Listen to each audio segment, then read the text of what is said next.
The Birthday Swap by Loretta Lopez.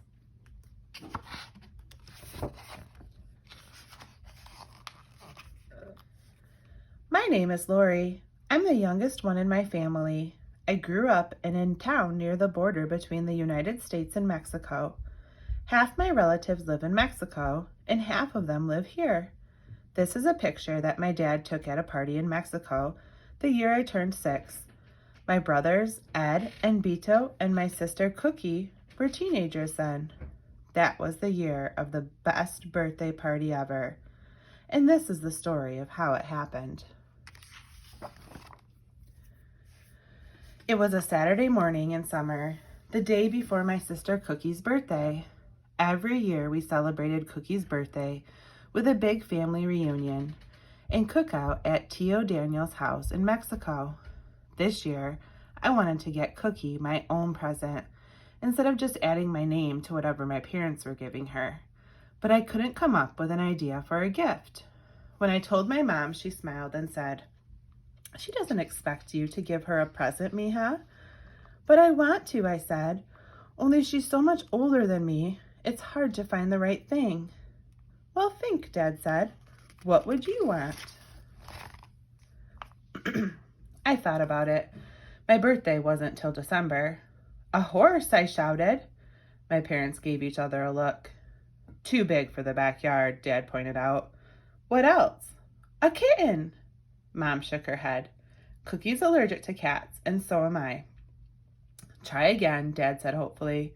"What would you want more than anything in the world?" It hit me. The perfect gift. A puppy. Dad smiled, but Mom looked stern.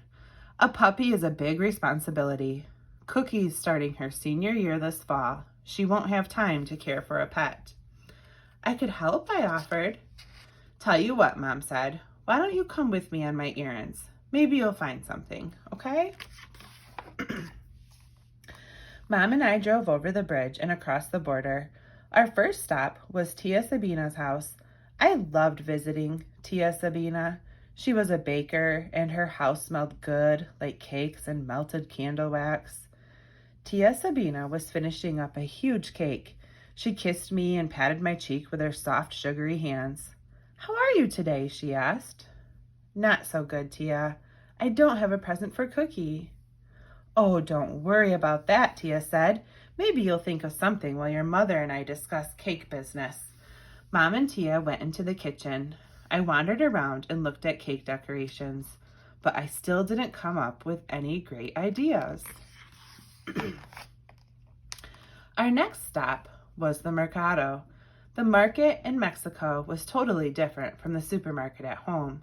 For one thing, the Mercado was always noisy and crowded, with shoppers and vendors and musicians.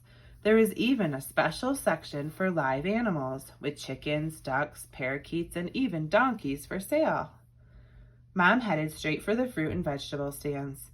I saw a huge bin of shiny red tomatoes. Cookie loves tomatoes, I thought. I picked one up. Somehow a tomato just wasn't special enough. "What do you think?" I asked a kitten at my feet. "Meow," it meowed in a tiny voice. I put the tomato back and walked with Mom to the curio shop where all the toys and trinkets for tourists were sold. Great things: ceramic piggy banks, marionettes, maracas, glass animals, and big sombreros with fancy needlework and sequins. I could have wandered around in that shop for hours, but I realized after a few minutes that nothing was quite right for Cookie. On our way back to the car, we passed the pinatas. "Just a second," Mom said, and then began talking quietly with the pinata maker in Spanish. I walked around and made friends. My favorite was the donkey. "Mom, how about this?" I asked. "I think Cookie's too old for a pinata, don't you?" she said, taking my hand as we walked back to the car. "Don't worry, it'll be okay." The next morning, I was the last one up. Our house was crazy. Everybody was running around, getting ready for the big party. Mom had even made me a new dress to wear to church. She fixed my hair with blue satin ribbons. Boy, I sure am going fancy to church today, I said. My mother just raised her eyebrows and smiled. Grown-ups. Our church was in Mexico, so the whole service was in Spanish. Usually, I like to sit quietly and just look around at the paintings and stained glass. But that day, all I could do was fidget. When I saw my brothers leave early, I wanted to go with them. But Cookie whispered that they had to pick up something and they'd meet us later. After church, we drove to Tio Daniel's house. When we arrived, something incredible happened. Surprise! Happy birthday, Lori! Feliz cumpleaños! Everyone was there. My grandparents, aunts, and uncles, all my friends, our neighbors, my cousins from both sides of the border, everyone. But I said, it's not my birthday. Well, it's like this, Cookie explained. Because my birthday is in the summer, I always get a big party. But since your birthday is in winter when it's too cold, you never get one.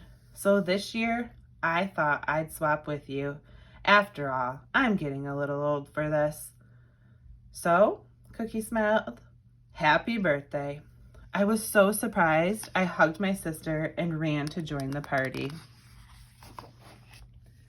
What a day. We swam in Tio Daniel's pool, we played tag, and we ate. There was so much food, I can't even remember it all. In the center of the table was the beautiful cake I'd seen at Tia Sabina's the day before, with 7 candles on it. 6 plus 1 for good luck.